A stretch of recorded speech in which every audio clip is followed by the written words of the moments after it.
Et si l'histoire que tu connais était incomplète? Et si ce qu'on te présente comme un tombeau était une machine, un message, une énigme laissée là, pour ceux qui sauraient regarder autrement?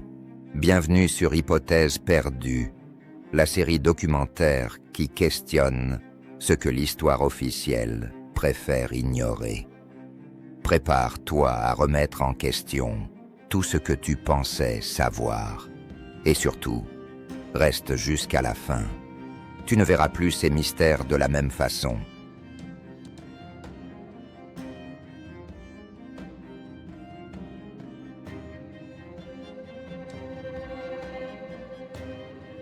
Dans les temples de l'Égypte ancienne, les murs parlent.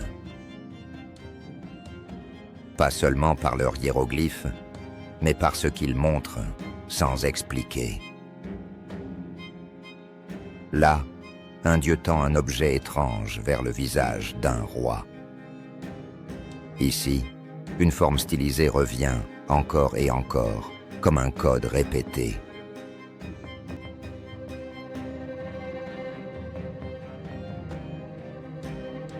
Trois symboles, trois objets, trois mystères. Présents partout, compris nulle part.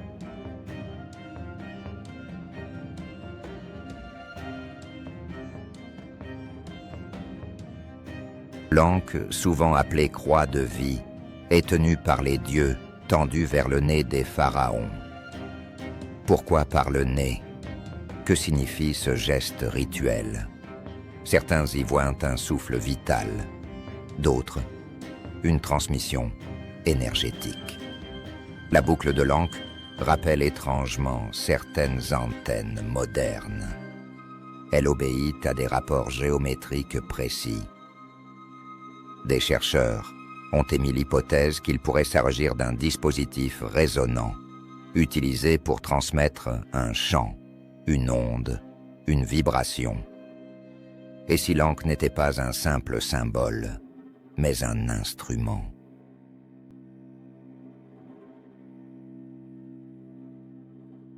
Le djed, souvent associé à Osiris, est une colonne à 4 segments. Il est représenté debout, stable, parfois planté dans le sol comme un mât. Mais certains exemplaires sont gravés dans la pierre, d'autres intégrés dans des bas-reliefs acoustiques. Des expériences modernes ont montré que des formes similaires pouvaient amplifier ou stabiliser certaines fréquences sonores. Et si le djed était un stabilisateur énergétique, une antenne terrestre, un condensateur de résonance?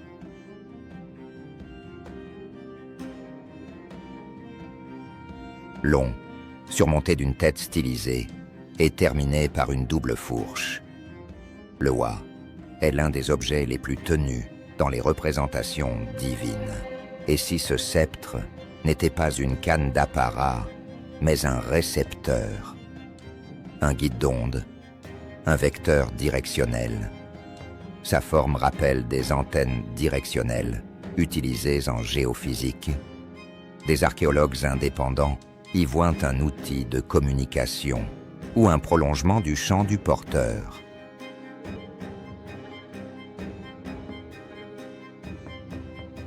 Pris séparément, ces objets sont déjà intrigants. Mais ensemble, ils forment une séquence. Un Ankh pour transmettre, un djed pour stabiliser, un was pour orienter. 3 fonctions, 3 rôles. Un langage technologique déguisé en rituel religieux. Et si ces objets n'étaient pas symboliques, mais opérationnels?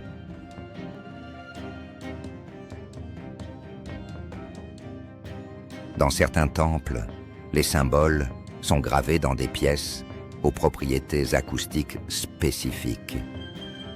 Des chercheurs y ont enregistré des harmoniques particulières, comme si les lieux étaient conçus pour réagir au son. La pierre, elle aussi, vibre. Et les objets, dans ce contexte, deviennent peut-être des activateurs. Un temple comme un instrument. Une cérémonie comme une activation.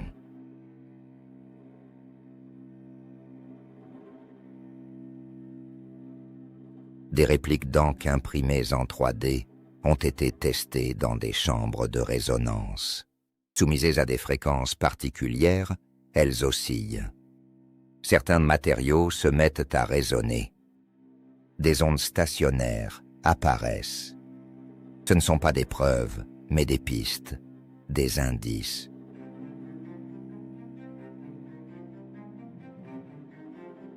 Ce que j'ai vu dans la forme du WAS, c'est une antenne.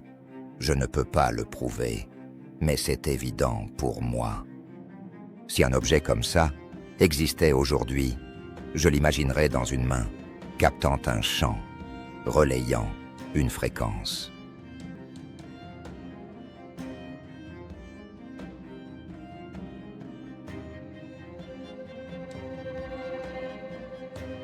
Et si le culte n'était qu'une façade, et si le sacré était une couverture, une manière de protéger un savoir interdit, réservé à une élite initiée. Les prêtres, dans les temples, n'étaient pas que des croyants. Ils étaient les gardiens d'un protocole. Et les rituels, des séquences d'activation.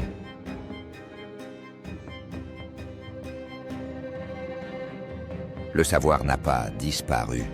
Il a été transformé, codé, dans la pierre, dans le geste, dans la forme.